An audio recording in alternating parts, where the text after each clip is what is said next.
मैं Rajesh Kumar CG agro का मैं सीईओ हूँ और मैं इंडिया से हूँ। नेपाली बोल नहीं सकता हूँ, समझ सकता हूँ। मैं हिंदी या इंग्लिश में ही बोलूंगा। सबसे पहले तो आप सबका धन्यवाद कि आप अपने व्यस्तम का समय में से इसके लिए समय निकाल रहे हैं।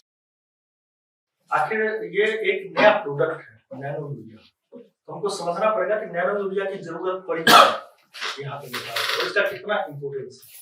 इंडिया और नेपाल ये दोनों एग्रीकल्चर बेस्ड कंट्री है।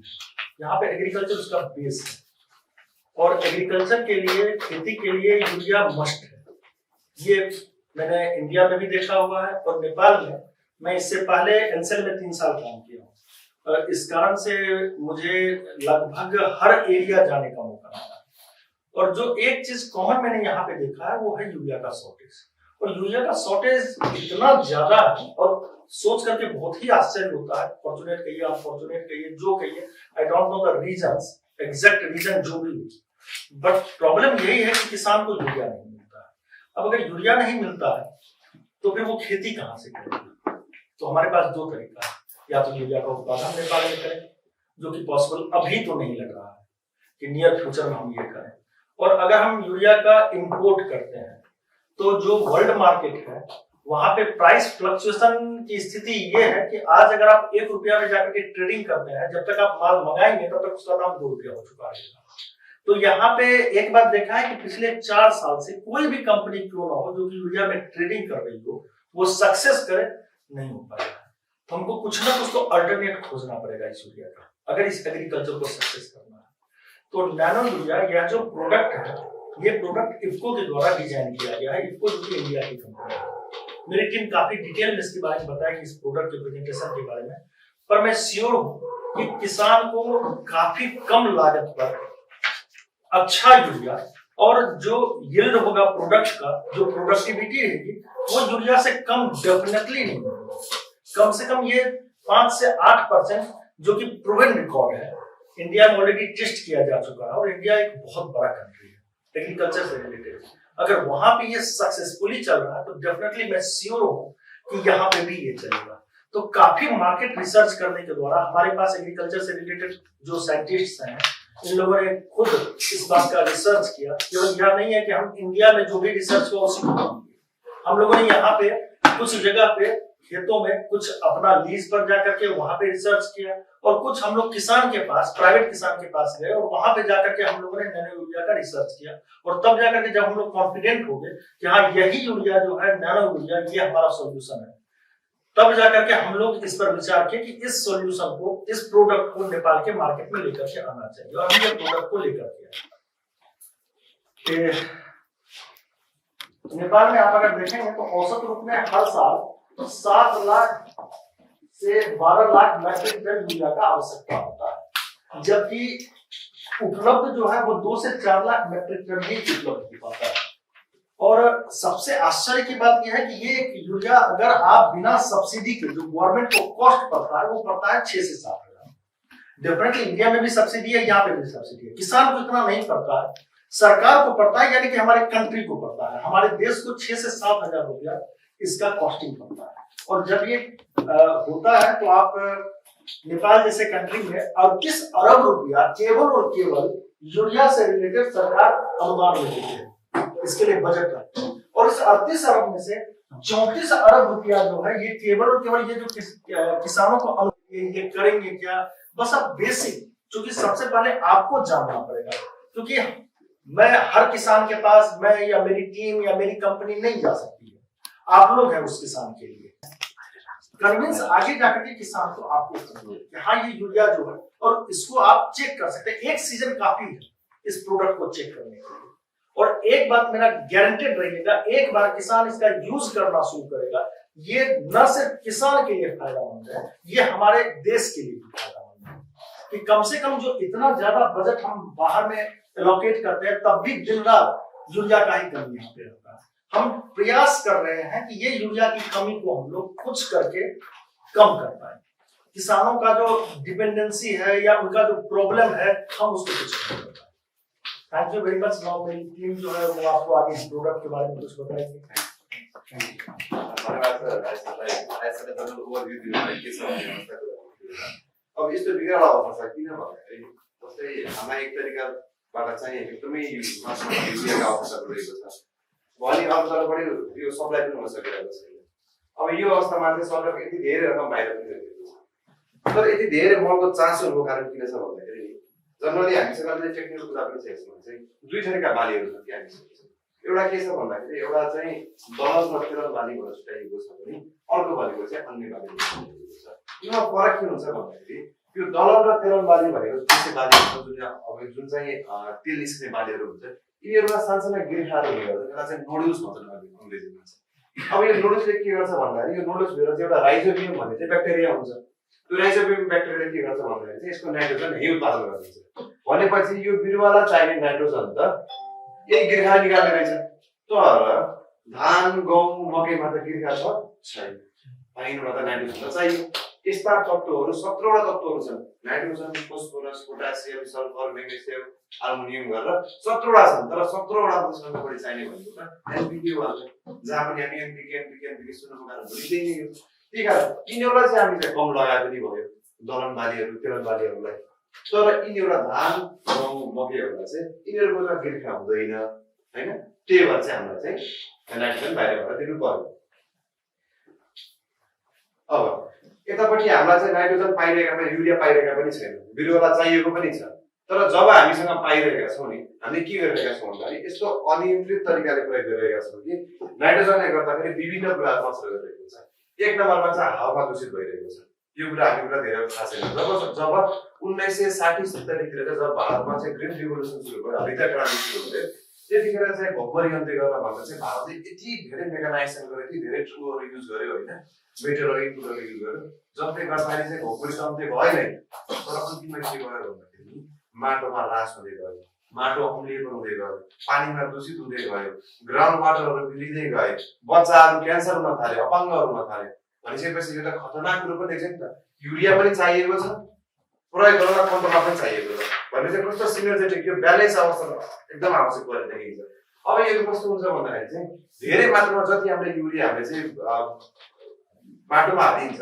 त्यो हालेपछि सबै प्रयोग भइरहेको छ 100 किलो युरिया हाल्नुभयो भने तपाईँले मात्र 30 किलो मात्र बिरुवा लिन्छ बाँकी 70% त के उडेर जान्छ के पानीमा जान्छ के माटो अम्लीयपन गराइदिन्छ र के रोग र किराको प्रकोप पनि बढ्दै गइरहेको अब जस्तै हाम्रो इन्भाइरोमेन्टमा कस्तो हुन्छ भन्दाखेरि चाहिँ वातावरणमा चाहिँ मित्र जीव शत्रु जीव भन्ने किराहरू पनि हुन्छ चिन्नु भएको पनि होला सबै किराहरू हाम्रो लागि खतरनाक भन्ने पनि होइन यस्तो सिनर्जेटिक ब्यालेन्स भइरहेको हुन्छ र यो बढी युरियाको बढी प्रयोग गर्नाले गर्दा के गर्दा चाहिँ रोग र किराको प्रकोप पनि बढ्ने हार्मफुल इन्सेक्टहरू पनि बढी हुने गर्छ भनिसकेपछि त युरिया हामीसँग क्षमा पनि छैन भएको पनि हामीले राम्रोसँग प्रयोग गर्न सकिरहेका छौँ जसले गर्दाखेरि माटो अम्ली पनि भइरहेको छ जुन रिकमेन्डेड डोज भनेको छ त्योभन्दा बढी प्रयोग गरिरहेका छौँ भने त कस्तो च्यालेन्जिङ कुरोहरू अब गर्ने के त भन्दाखेरि अब सोलुसन निस्क्यो के निक्ल्यो भन्दाखेरि चाहिँ भारतमा चाहिँ एउटा चाहिँ रिभोल्युसनै आयो हामी भन्छौँ हामी भारतसँग धेरै कुरा नजिक छौँ रोटीपेटीको सम्बन्धदेखि लिएर होस् चाहे हाम्रो संस्कृतिदेखि होस् चाहे हाम्रो धार्मिकदेखि होस्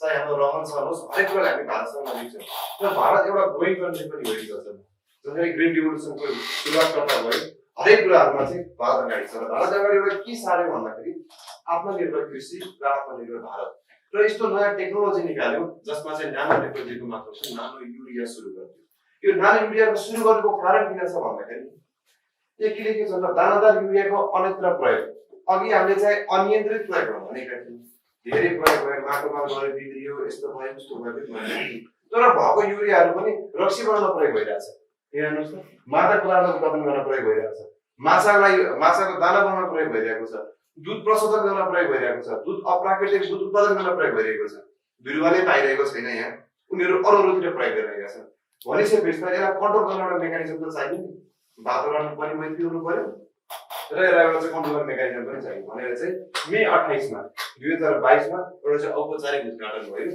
जसमा चाहिँ हाम्रो नरेन्द्र मोदीजीले पनि के भन्नुभएको छ म तपाईँले थोरै छोटैमा सुनाउन चाहे आत्मनिर्भर कृषि के लिए देश के पहले नैनो यूरिया प्लांट का लोकार्पण करते हुए भी मैं सच्चे हृदय से बताता हूं कि मैं विशेष आनंद की अनुभूति करता हूं। यूरिया की बोरी की ताकत एक बोतल में समा गई है। यानी नैनो यूरिया की आधा लीटर बोतल किसान की एक बोरी यूरिया की जरूरत को पूरा करेगी। कितना खर्चा कम हो जाएगा ट्रांसपोर्टेशन का, बाकी सब चीजों का। अब कल्पना कीजिए छोटे किसानों के लिए कितना बड़ा संबल है। साथियों, ये जो आधुनिक प्लांट कलोल में लगा है, इसकी कैपेसिटी अभी 1.5 लाख बोतल के उत्पादन की है। लेकिन आने वाले समय में ऐसे 8 और प्लांट देश में लगने वाले हैं। यो चाहिँ भिडियो थियो जनरल। यहाँ उहाँले के भन्नुभयो भन्दाखेरि जसरी चाहिँ एउटा चाहिँ रिभोल्युसनको रूपमा नानो युरिया आएको छ, यो चाहिँ भारतको गुजरात कलोलमा चाहिँ यसको चाहिँ उद्योग छ, जसमा चाहिँ दैनिक रूपमा चाहिँ 1.5 लाख बोतल चाहिँ उत्पादन हुन्छ भनेको छ र 10 वटा ठाउँमा खोल्ने चाहिँ प्लान बनाउनु भएको थियो। कहिले भन्दा 2022 मा। आज कति 2023 मे महिनामै थियो, मार्चमा छ। मार्चमा आइपुग्दाखेरि 4 वटा स्थानमा खोलिसक्यो। भनिसकेपछि यो त अब उसलाई चाहिँ 10 वटा पुग्नको लागि धेरै समय छैन। अब अर्को वर्षमा 10 वटासम्म पुग्छ हुन्छ। भनिसकेपछि यो नानो युरियाको यदि उता सुरु गरेको, खास चाहिँ नानो युरिया रहेछ के त भन्दाखेरि चाहिँ यो एउटा चाहिँ लिक्विड युरिया हो। यसमा चाहिँ के हुन्छ भन्दाखेरि चाहिँ एउटा मिसकन्सेप्ट नहोस् कि यो चाहिँ यो दानादार युरियालाई चाहिँ पानीमा घोलेर बनाएको युरिया होइन है। यो नानो टेक्नोलोजीमा आधारित युरिया हो। नानो टेक्नोलोजी भनेको के हो, यो कसरी आयो, यसमा चाहिँ के गरिन्छ, खास के चिज छ यो जुन चाहिँ दानादार युरिया भन्दा फरक छ भन्ने कुरामा हामी पनि विशेष छलफल गर्छौँ। अहिलेको अवस्थामा चाहिँ यसको मुख्य भनेको चाहिँ यो नानो युरियालाई दिने भनेको नाइट्रोजनको मुख्य स्रोत हो भनेको छ। यसलाई चाहिँ युजरले हामीले स्प्रे गरिन्छ। दानादार युरिया के गरिन्थ्यो, हामीले ब्रोडकास्ट गरिन्थ्यो, यसरी छरिन्थ्यो, कुनै यसरी छरिन्थ्यो होइन, आवश्यकता अनुसार चाहिँ। यसलाई के गरिन्छ भन्दाखेरि चाहिँ पछाडि न्यापस्याक स्प्रेयर हुन्छ, हामीसँग ट्याङ्की हुन्छ, ट्याङ्कीमा चाहिँ घोलेर यो बोतल भयो, यो बोतलमा यसरी हामी निकालिन्छ अनि यहाँ राखेर चाहिँ मात्रा हुन्छ, म मात्रा पनि भन्छु कति हो भन्ने कुरा। त्यसपछि त्यो न्यापस्याक स्प्रेयरमा हालेर मजाले घोलेर हामी छर्ने गर्छौँ। यो भयो होइन। यसले चाहिँ मुख्य भनेको चाहिँ नाइट्रोजनको मुख्य स्रोतहरू भनेको चाहिँ कुन कुन चरणमा दिने, के गर्ने, कसरी छर्किने, कति मात्रा मिलाउने, कुन कुन बालीलाई हुन्छ सर, कुन कुन बालीलाई हुँदैन भन्ने कुरा हामी यसपछि फेरि सल्लाह गर्छौँ। अब यो तपाईँले एउटा फिगरमा के बुझाउन चाहन्छु भन्दाखेरि चाहिँ जसरी यो 1 मिटरको लेन्थ मानौँ हाम्रो कपाल 1 मिटरको लेन्थ छ, यो 1 मिटरलाई चाहिँ मैले चाहिँ 1 मिटरको लेन्थमा मैले 1 अरब पार्टमा डिभाइड गरेँ। यो इमेजिन गर्नुहोस् है, 1 अरब। यो 1 मिटरको मेरो कपाल छ, यो 1 मिटर कपालमा मैले 1 अरब पार्टमा डिभाइड गरेँ। 1 अरब भने 1 अरबको एउटा अंश हुन्छ सानो। त्यो 1 अरबको एउटा अंश भनेको नानो हो। त्यो नानोमा चाहिँ नाइट्रोजन लहर हालेको छ, कोट गरेको छ। यो त कति कहाँ पुगिसक्यो एडभान्स टेक्नोलोजी, कति छलाङ मारिसक्यो टेक्नोलोजीले। अब हामी त सूचना प्रविधिले अगाडि पुगिसक्यो भने कृषिमा पनि फर्क मार्दैछ भने यो चिज त एकदम खतरा चिज रहेछ त। त्यो चिजमा चाहिँ यति सानो चिजमा चाहिँ नाइट्रोजन कोट गरिएको छ। अब हेर्नुहोस् त यो एउटा यो रेन्ज, यो 1 CM को सिक्का हो, 1 रुपियाँको कोइन छ यो, 1 CM को छ यो। भनेपछि यो त यो रेन्ज हेर्दा मैले हल्का देख्नु खोजेको यसमा रेन्जहरू हो कि हामीले आफै जीवाणु त हामीले आफैले देख्न सक्दैनौँ भने जीवाणुमा त कति हो, कति सानो हो कि नानो मेटेरियल हो, नानो पार्टिकलहरूको यहाँनिर छ कति देख्न खोजेको यो। अब यो के हुन्छ भन्दाखेरि हामीलाई छँदैन त 5 मा हो। यति सानो पार्टिकल छ, यो चाहिँ कहाँबाट छिर्छ भन्दाखेरि यो पातबाट छिर्ने गर्छ। पातमा यस्तो सानसाना कोषाहरू, सानसाना प्वालहरू हुने गर्छन्, त्यसलाई चाहिँ स्टोमाटा भनिन्छ। त्यो स्टोमाटा भन्ने प्वालहरूबाट सानसाना पार्टिकलहरू छिर्ने भयो। मानव यो प्वाल चाहिँ यो स्टोमाटा भयो, यो स्टोमाटा यो भयो भने यो प्वाल सानो छ अनि यहाँबाट नानी भित्र जाने भयो। भनिसकेपछि यसमा चाहिँ सोर्स र सिङ्क एउटालाई चाहिएको छ, अर्कोलाई भित्र जान्छ हो। यो मेकानिजम यो काम कसरी गर्छ भन्ने कुरा चाहिँ भयो। जसरी अब हामीले के गर्यो भन्दाखेरि छ यो सुरुमा चाहिँ बिरुवामा यसरी स्प्रे गर्यो भने चाहिँ फोलियर एप्लिकेसन गरिदियो। पातमा चाहिँ जब पात आइसकेपछि फोलियर एप्लिकेसन गरियो। त्यसपछि चाहिँ बिरुवाका सानसाना कोषहरू हुन्छ, त्यसलाई स्टोमाटा भनिन्छ। स्टोमाटाबाट भित्र छिर्यो अनि यहाँ छिरेपछि चाहिँ विभिन्नमा चाहिँ जाइलम र फ्लोरिन गर्दाखेरि चाहिँ जहाँनिर हामीलाई खाना बढ्न पर्ने हो त्यो ठाउँमा गएर चाहिँ बस्ने गर्दछ, नाइट्रोजन जाने गर्दछ। यो एउटा जनरल तपाईँलाई चाहिँ मैले मेकानिजम बुझाइदिएँ कसरी काम गर्छ भन्ने कुरा चाहिँ। अब यसका फाइदाहरू के छन् भन्दाखेरि चाहिँ यो चाहिँ कस्तो भन्दाखेरि नानो युरिया तपाईँले परम्परागत रासायनिक युरियाको तुलनामा माग आधाले घटाउँदैछ। कसरी आधाले घटाउँदैछ भन्ने कुरा चाहिँ जस्तै यो 500 ml को बोतल झन्डै झन्डै 50 किलोको बोरा बराबरको काम गर्दै गर्दछ। 50 किलो बोरा बराबरको काम भनेपछि यो एउटा बोतलले झन्डै 10 देखि 12 कट्ठालाई मजाले पुग्यो भने 12 कट्ठा अथवा चाहिँ तराईमा कट्ठा पिसा हुने भयो गरे हैन यहाँ चाहिँ झन्डै 8 भन्दा बेच्ने गर्छ एउटा बोतलले चाहिँ भनिसकेपछि त यसले चाहिँ यो चाहिँ मागमा आधाले पनि घटाउने भयो। अर्को भनेको कस्तो भन्दाखेरि चाहिँ यो वातावरण मैत्री पनि भयो। अघि मैले के भन्नु मित्रजीवका कुराहरू भए शत्रुजीवका कुराहरू भए यी सबै कुराहरूलाई चाहिँ एउटा सिनर्जिस्टिक इन्भाइरोमेन्ट पनि हुने भयो। अनि माटो पनि गुणस्तर पनि हुने भयो। हामीले चाहिँ यसरी तापमा सकिने भइदियो माटोमा पुग्ने भएन भनेपछि जहाँ आवश्यकता छ त्यहाँ गएर बिक्री भयो। अर्को कुरा भनेको चाहिँ अघि मैले तपाईँलाई सुरुमा के गरेको भन्दा युरियाहरू 100 किलो हाल्यो भने 30 किलो मात्र चाहिँ बिरुवाले दिन्छ। बाँकी 70% उडेर जाने हो, कोही माटो मुनि जाने हो, कोही बगेर जाने हो, कोही पानीमा पुग्ने। तर यो चाहिँ यसको इफिसियन्सी रेट भनेको झन्डै 85% छ। 15% मात्र उडेर जान्छ हेर्नुहोस्। यो मान्छे कोटिङ मेटेरियलहरू राखेको छ, जिटा पोटेन्सियलहरू छ, आफ्नै मेकानिजम छ यसको फेरि। यहाँ चाहिँ कोही स्टिकरहरू पनि छ अट्याच गर्नको लागि प्लास्टिकमा लगाएर फेरि प्लान्ट फेरि पातमा अट्याच गर्नको लागि। अब यो चाहिँ तपाईँलाई अलिकति भिजुअलाइज होस् भनेर चाहिँ मैले चाहिँ त्यो के देखाएको छु भन्दाखेरि वातावरण मैत्री पनि हुने भयो, उत्पादनमा वृद्धि पनि हुने भयो। भारतमा चाहिँ झन्डै झन्डै यो प्रोडक्ट आउनु भन्दाखेरि 11,000 ट्रायल गर्यो भारतका विभिन्न ठाउँमा। माथि आसामदेखि लिएर गुवाहाटीदेखि लिएर तल तेलङ्गाना तमिलनाडुदेखि लिएर केरलादेखि लिएर तिरुवनन्तपुरम हरेक ठाउँमा यिनीहरूले चाहिँ रिसर्च गर्यो। हरियाणादेखि लिएर हरेक ठाउँमा रिसर्च गरेर चाहिँ के पायो भन्दाखेरि चाहिँ 8 देखि 25% चाहिँ उत्पादनमा वृद्धि गरेर आयो। कुन बालीमा हुन्छ सबै बालीमा अनुसन्धान गरेर गइसकेको छ। र मैले भयो अब कति लाग्छ 50 बराबर काम गर्छ भन्ने कुरा भयो। यो चाहिँ 500 ml गर्दाखेरि चाहिँ वातावरण मैत्री पनि हुने भयो। अब यो फिगरमा के देखाउन खोजेको भन्दाखेरि चाहिँ जसरी माथि उत्पादन भइरहेको छ मकैका भुवा कति राम्रो राम्रो लगाएका छन् यस्तै गरेर तलतिर हाम्रो माटो पनि बचेको छ। हाम्रो माटो पनि बचेको छ, हामी पनि बचेका छौँ र हाम्रा सन्ततिहरूको लागि पनि बचाउनु पर्यो। पहिला बेला त हामी आफूले खाउँ भन्ने थियो, अब चाहिँ हामीले आफू मात्र खाने होइन हाम्रा परिवारलाई पनि राख्यौँ, हाम्रो आउने भावी पिँढीहरूलाई पनि राख्यौँ भने चाहिँ यो सस्टेनेबिलिटी कन्सेप्टमा चाहिँ यो बेस भएको भएर यो जीवन कृषिका लागि नानो युरिया भन्ने मुख्य नारा लिएर त्यसरी आएको आत्मनिर्भर भन्ने कुरा पनि त्यसरी आएको।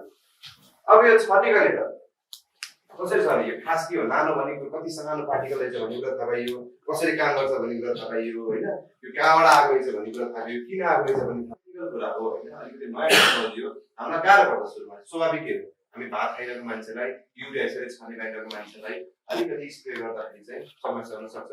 भात खाइरहेको मान्छेलाई रोटी खाऊ भन्दाखेरि अलिकति समस्या हुन सक्छ। तर के भन्दाखेरि चाहिँ नयाँ प्रविधि भयो भन्दैमा चाहिँ हामी टाढा बस्नु पनि हुँदैन। विश्व कहाँ अगाडि गइसकेको छ, हामी युरिया भनेर दानादारी रेसिपी भन्नु होइन। अब यहाँ के गर्नु पर्यो भन्दाखेरि यहाँ के लेखेको छ भन्दाखेरि 2 देखि 4 ml 1 लिटरमा भनेको छ। 1 लिटर पानीमा चाहिँ 2 देखि 4 ml चाहिँ हाल्ने। अनि यो चाहिँ कहिले कहिले छान्ने भनेको छ पहिलो स्प्रे भनेको चाहिँ बाली रोपेको 30 दिनमा, अर्को भनेको चाहिँ 60 दिनमा। यो फुल्नु भन्न 1 हप्ता भनेको 60 दिनै हुन्छ। अब यो त भनियो सर हजुरको मनलाई जिज्ञासा होला। सो यो 2 देखि 4 ml मैले ग्राउन्डमा गएर एउटा खेती गर्ने किसानले 2 देखि 4 ml खेतमा गएर कसरी नाप्छ होला भन्नुहुन्छ होला। हात काट्छ कहिलेकाहीँ, भोलि जाँदा युरिया जल्न सक्ला भन्ने कुरा आउँछ, जल्न त स्वाभाविकै कुरा हो। त्यो के कुरा निश्चित हुनु भन्दाखेरि नि हामी एउटा यही सहजीकरण होस् भनेर हामीले चाहिँ अलिकति सिम्पल भाषामा चाहिँ बुझाउने किसिमले भन्दाखेरि जस्तै जुन हाम्रो ट्याङ्की बोकिन्छ नि हामीले 15 लिटरको ट्याङ्की न्यापस्याक स्प्रेयर त्यसमा चाहिँ 3 देखि 4 बिर्को हाल्नुहोस्। अब यति भनेको चाहिँ सजिलोको खुट्टाको लागि किसानहरूको लागि 3 बिर्को 1 बिर्को 2 बिर्को 3 बिर्को गरेर चाहिँ 16 लिटरको ट्याङ्कीमा हाल्नुहोस्, मजाले घुम्नुहोस् अनि छर्किनुहोस्। त्यसले के गर्छ मजाले बिर्किहाल्छ छरिसकेपछि। अब कहिले छर्ने भन्ने कुरा हो, अब पातमा छर्किने भएछ पात त आउनु पर्यो नि होइन, अलिकति पात त लिनु पर्यो नि। त्यो पहिलो पातमा पहिलो स्प्रे भनेको 30 दिनमा, अर्को स्प्रे भनेको 60 दिनमा। तर एउटा कुरा के ख्याल गर्नु भन्दाखेरि चाहिँ जुन ल्यान्ड प्रिपरेसन हुन्छ, जुन माटो पठाउने बेला हुन्छ त्यो बेलामा डिपिहरू चाहिँ लगाउनु भएको हुन्छ नि त्यो चाहिँ लगाइदिनुहोस्। जो चाहिँ फर्टिलाइजर अभाइलेबल हुन्छ त्यो माटो बनाउने त लगाउनु, किनकि माटो बनाउने बेला त हाम्रो त नानो युरिया त माटोमा हाल्दा काम छैन, हाम्रो त पातमा चाहिएको भनिसकेपछि बाली लगाएको पहिलो स्प्रे भनेको 30 दिनमा, अर्को कहिले 60 दिनमा। कति हाल्ने 3 देखि 4 बिर्को 15 लिटरको ट्याङ्कीमा। बुझ्नु पनि है सबैले। अब अझै यसलाई प्रिसाइज गर्नको लागि अझै यसलाई गर्नको लागि चाहिँ हामीले लिफलेट पनि दिन्छौँ हजुरहरूलाई यहाँ चाहिँ अलिकति बुझ्नको लागि। त्यसपछि यहाँ के छ भन्दाखेरि चाहिँ कुन कुन बालीको लागि कसरी छर्ने भन्ने कुरा देखाइएको छ। जस्तै अन्न बालीहरू धान गहुँ मकै कोदोहरूमा कहिले छर्ने, पहिलो स्प्रे कहिले गर्ने, दोस्रो स्प्रे कहिले गर्ने। अब भन्नु होला सर यहाँ हजुरले दुईटा स्प्रे भन्नुभएको थियो, त्यसको स्प्रे लेख्नु भएको छ भन्दाखेरि चाहिँ बालीलाई आवश्यक छ दिनु पर्छ, बुझिहाल्नु है। जस्तै अब उखुहरू हुन्छ, बहुवर्षे बालीहरू हुन्छ, तिनीहरूलाई धेरै लामो समयसम्म चाहिन्छ। यस्तो छ भने ठ्याक्क 3 को मल्टिपल गर्ने 30 60 90 120 सजिलो लागि हैन। अब यो तपाईँलाई कसरी कति मात्रा मिलाउने भन्ने कुरा पनि मैले भन्दैछु 3 देखि 4 है हाल्नु पर्यो। अब सर किन 3 देखि 4 भनेको भए हुन्थ्यो अथवा 3 भनेको भए हुन्थ्यो, किन 3 देखि 4 भन्नु भन्दा चाहिँ अघि हजुरले भनेको थियो नि त्यो गिर्खावाला ग्रुप हो, त्यो गिर्खा हुनेवालाहरू चाहिँ कोसे बालीहरू तिनीहरूको लागि चाहिँ 3 मात्रा भए हुन्थ्यो हैन। कम चाहियो त ड्यान्स त आफै निकालिरहेको छ उनीहरूले कोसे बालीहरूलाई भने जुन चाहिँ धान गहुँ मकै छ तिनीहरूलाई 4 हाल्नुस्। त्यसपछि अब यो तुलनात्मक चार छ हैन, यो कस्तो राम्रो स्लोगन पनि छ क्या आधा लिटरमा 1 गोराको दम हुन्छ हैन, खर्चको आधा लिटरमा 1 गोराको दम हुन्छ हैन। जस्तै अब यहाँ के देखियो भन्दाखेरि चाहिँ यो नानो युरिया र परम्परागत ग्रेनुलर युरियामा के फरक छ भन्ने कुरा देखिएको छ। अनि त्यसमा चाहिँ के छ भन्दाखेरि यसको उत्पत्ति भनेको 2021 मा हो। योले उत्पादन सुरु गरेको त रिसर्च गरेको 2019 बाट नै हो, तर 2 वर्ष मैले आफ्नो ट्रायल गर्दा मल्टिलोकेसन ट्रायलहरू गरे, त्यसपछि विभिन्न चाहिँ एग्रोक्लाइमेटिक कन्डिसनहरू ट्रायल गरे अनि बल्ल नेपालमा चाहिँ सम्मान प्राप्त भयो। नेपालमा चाहिँ इजाजत प्राप्त 2023 बाट बल्ल चाहिँ बिक्री गर्न सुरु गरेका। अब यो भनेको प्रविधि नानो प्रविधि गर्यो, यो परम्परागत भयो, यो अस्मोसिसबाट जान्छ, ठुल्ठुला पार्टिकलहरू हुन्छन् माटोमा जान्छ, दानादार युरिया त्यसमा घुलमिल हुन्छ र जराबाट बिस्तारै माथि जाने हो। यो भनेको पातबाट जाने हो। सायद करोडको आकार मैले अघि हजुरले कति सानो हुन्छ भन्ने कुरा मैले देखाइदिएँ हैन। 1 अरब पार्टी बारी गर्दा 1 अरबको एउटा अंश हो भनेर बुझाइदिएँ अघि मैले गर्दै। प्रदूषण छैन, हावा पानी दूषित केही पनि गर्दैन अहिले हैन। त्यसपछि भनेको भ्यापोराइजेसन उडेर जाने जस्तै युरिया त उडेर जान्छ, नाश हुन्छ, कति बगेर जान्छ, कति माटो पनि जान्छ हैन। त्यसै माटोमा प्रभाव पनि केही छैन, छारिएको पनि केही पनि हुँदैन। अब यो जाने कताबाट भन्दाखेरि चाहिँ परम्परागत युरिया जराबाट मात्र जान्छ भने यो त पात र जराबाट जान्छ। फेरि कन्फ्युजन नहुनुलाई फेरि सरले के पातबाट जान्छ भन्नुभयो, यहाँ त फेरि जरा पनि लिनुपर्छ सर भनेर भन्नुभयो भने धेरै मात्रा चाहिँ जस्तै 85% चाहिँ पातबाट जान्छ, 30 देखि 40% चाहिँ माटोबाट जान्छ। सकेसम्म चाहिँ हामी पातमै छर्कन्छौँ। अब सेफ्टी प्रिकसन एन्ड यो इफकोले नै दिएको हो हैन। भारतको सङ्घीय सरकारी सङ्गठन इफको जुन मोदीले अघि भन्नुभएको छ उहाँले के भनेको छ भन्दाखेरि चाहिँ यो त्यस्तो टक्सिक त छैन, तर सकेसम्म चाहिँ मास्क लगाउनुहोस्, बन्द लगाउनुहोस् भन्ने कुरा गरेको छ। यो हाम्रो जनरल प्र्याक्टिस छैन। हामी जेसुकै औषधिलाई विषादीलाई औषधि भनिरहेका छौँ हैन, मल खादलाई चाहिँ अब त्यो विषादी भनिरहेका छौँ। त्यो चाहिँ अलिकति जे प्रयोग गर्छ तपाईँहरू आफ्नो जनरल प्रिकसन आफ्नै लागि हो।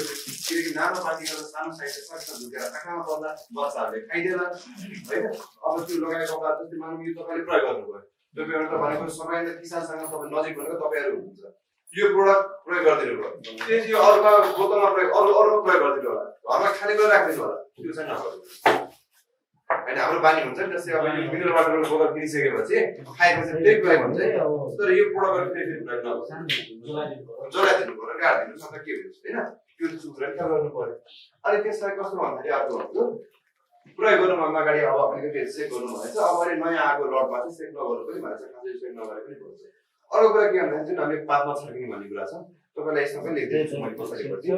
जस्तै यहाँ के लेखेको छ भन्दाखेरि चाहिँ बिहान वा साँझमा शीत नभएको बेला स्प्रे गर्नुहोस् भनेको छ हैन। त्यो शीत पछि गर्नुलाई बिहान र बेलुका किन भनेको भन्दाखेरि पाल देखाए नि तिनी पालहरू सानसाना पालहरू बिहान र बेलुका मात्र फुल्छन्, दिउँसो फुल्दैनन्।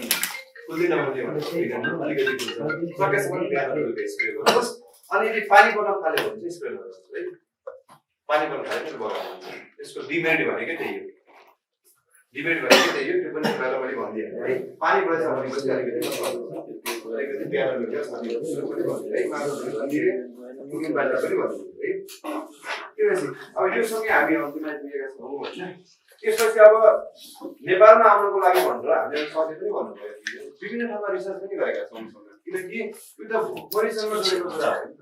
भरे यो प्रोडक्ट भइसकेपछि काम गरेन भने जिम्मा को लिन्छ हुन्छ भन्ने कुरा त हामी मात्र होइन मन्त्रालय पनि आउँछ यो मन्त्रालयबाट सम्बन्ध लिनको लागि हामीलाई चाहिँ 1 वर्ष हैन कृषि अनुसन्धान परिषद यहाँ नागरिक हाम्रो साइन्टिफिक अनुसन्धान गर्नुभयो फिल्डमा चेन्ज आयो राम्रो पोलिसी रोक्न आयो भनेपछि बल्ल हामी चाहिँ ग्रिन अगाडि बढेका र अझै पनि हामी टेक्निकल होइन हामी आफै पनि गरौँ न सर गर्न चाहिँ यो देखाएको भनेको हाम्रो भक्तपुरमा हो भक्तपुरमा चाहिँ लक्ष्मी मारेका थियौँ यो पनि भक्तपुरकै हो यो त्यसपछि भक्तपुरको साइड हो यो 5 सालको साइड हो 5 सालमा आलुमा आएको चेन्जेसहरू हो यो आलुमा आयो हाम्रो 5 साल र 3 कुनै चोखाका नगरपालिका भन्ने कसैको इन्डिया फाँड छ नि जुन कतिमा गरेको अनुसन्धान हो यो पनि कालीमा गरेको यो पन्ध्र कृषि क्याम्पसमा हामीले भनेको चाहिँ फार्मास्युटिकल पनि गरेका छौँ यो विद्यार्थीहरूको सम्बन्ध यो भनेको चाहिँ डिग्री लिने विद्यार्थीहरूलाई अनुसन्धान गर तिमीहरूले हेर के चिज रहेछ भनेर भन्दा चाहिँ उनीहरूले चाहिँ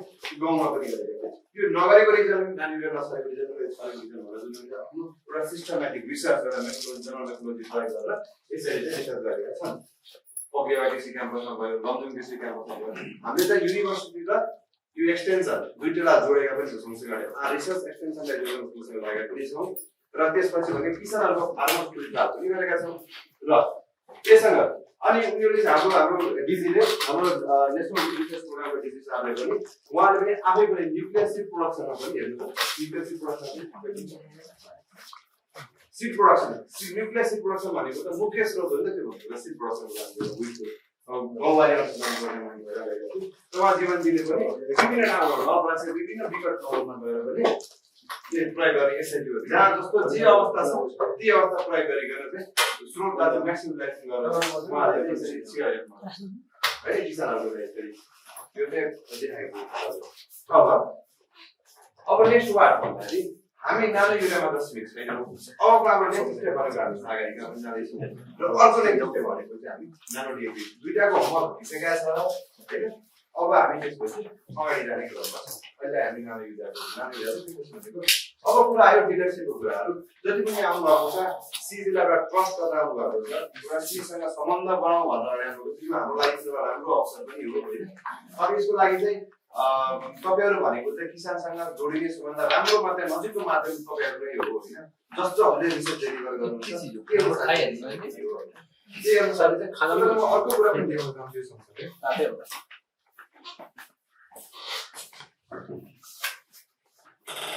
हाम्रो चाहिँ यो सिजीको साइट हो यो होइन सिजीको साइटमा के छ तपाईँ सिजीको साइटमा जानुभयो भने यहाँ विभिन्न सेक्सनहरू हुन्छ तपाईँले बुझ्नु भएन भने यहाँ प्रोडक्ट भन्ने पनि छ है प्रोडक्टमा गएर जस्तै नानी युरियाको बारेमा क्लिक गर्नु नानी युरियाको बारेमा थाहा हुने भयो त्यही जस्तो सागरिकाको बारेमा थाहा हुनु पर्यो हुन्छ कि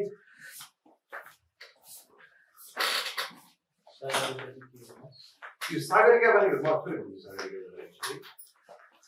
ल सो सागरिका भनेको चाहिँ अर्गानिक प्रोडक्ट हो यो चाहिँ भनेको जस्तै समुद्रमा भएका लेबहरूलाई एक्सट्र्याक्ट गरेर त्यसमा चाहिँ अब मल्टिभिटामिनहरू होइन प्लान्ट ग्रोथ रेगुलेटरहरू सबै राखेर चाहिँ एउटा उर्वर बनाउनको लागि चाहिँ बायोस्टिमुलेन्टको रूपमा चाहिँ सागरिका गरेको तयार लिएर आएको छ त्यो पनि हामी सोच्न छौँ अलिकति थोरै मात्रामा चाहिँ योभन्दा धेरै महँगो पर्न जान्छ होइन प्राइस चाहिँ हामी तपाईँहरू पछि भन्छ यो प्राइस यो आइसक्यो यो बजारमा एक गइसकेपछि नेक्स्ट स्टेपमा हाम्रो आउने भनेको सागरिका हो त्यो अर्ग्यानिक प्रोडक्ट हो योहरू दाना दाना पनि अभाइलेबल छ र अर्को झोलमा पनि अभाइलेबल छ दुईटैमा अभाइलेबल छ अब यो विषयमा जान्नको लागि भनेर अरू थुप्रै कुराहरू छन् यहाँ होइन हामी नेक्स्ट क्लासमा हामी सागरिकाबाट अझै विस्तृत रूपमा यसमा चाहिँ र अरू कुरामा तपाईँले बुझ्नु खोजेको भन्दा यहाँनिर हेर्नुहुन्छ बाई नाउ युरिया भन्ने छ यो बाई नाउ युरिया मानौ तपाईलाई आफै पनि किन्नु मन छ कसैलाई दिनु मन छ डाइरेक्ट तपाईहरुले यहाँबाट चाहिँ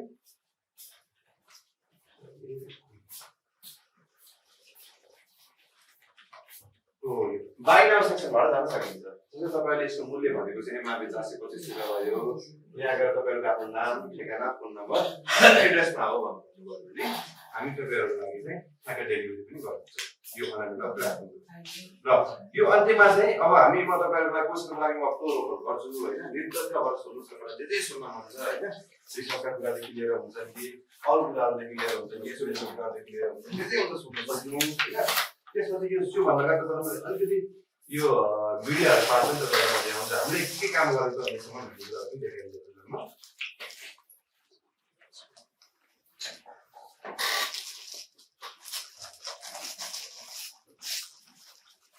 यो अघि मैले देखाएँ नाचमा हामी गएका थियौँ त्यस यो पनि फिल्डले गरेको छु यो ट्रेनिङ जस्तै हजुरहरूलाई जस्तै हामी लिडरहरूलाई ट्रेनिङ दिएका छौँ अलिकति अलि एउटा इन्फ्लुएन्सिङ ग्रुपहरूलाई यो सँगसँगै हामीले ग्राउन्ड लेभलमा पनि गरेर त्यो किसानहरूलाई पनि गरेर ट्रेनिङ दिएका छौँ त्यसपछि अर्को भनेको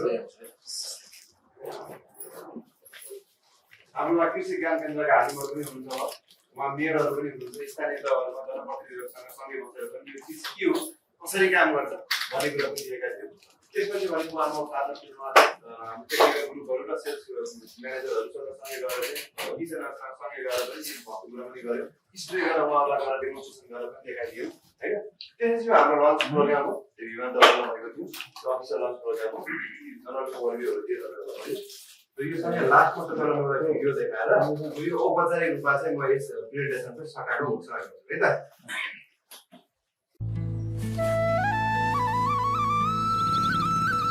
नमस्कार महाराज के छ रे हरिया बालीमा युरिया लगाउने बेला भइसक्यो तेरो चाहिँ सुरसार नै देख्दैन त अरे महाराज झोलामा युरिया नै लिएर आएछु म रे चियरबा गड दिखान रे अब युरिया बोरामा होइन बोतलमा त्यो पनि झोलमा बोतलमा रे लगल झटका विश्वको सबभन्दा ठुलो किसानको सहकारी संस्था इफको ब्रान्डको नानो युरिया हो अरे अब खेतमा आउनुस् बाँकी उतै भन्छु है सिजी इफको नानो युरियालाई पानीमा मस्तसँग घोलेर बिरुवामा छर्किएपछि बालीले नाइट्रोजन त पाउँछ साथमा पौष्टिक तत्व पनि पाउँछ अनि हरिया जस्तै बाली पनि हरिया र बलिया यही माटो हाम्रो कर्मभूमि यही हाम्रो दुनिया खेतबारी उर्वर बनाउँछ सिजिएफ को नानो युरिया सिजिएफ को नानो युरिया दाना युरिया भन्दा खर्च कम आधी लिटरमै 1 बोराको कम सिजी इफको नानो युरिया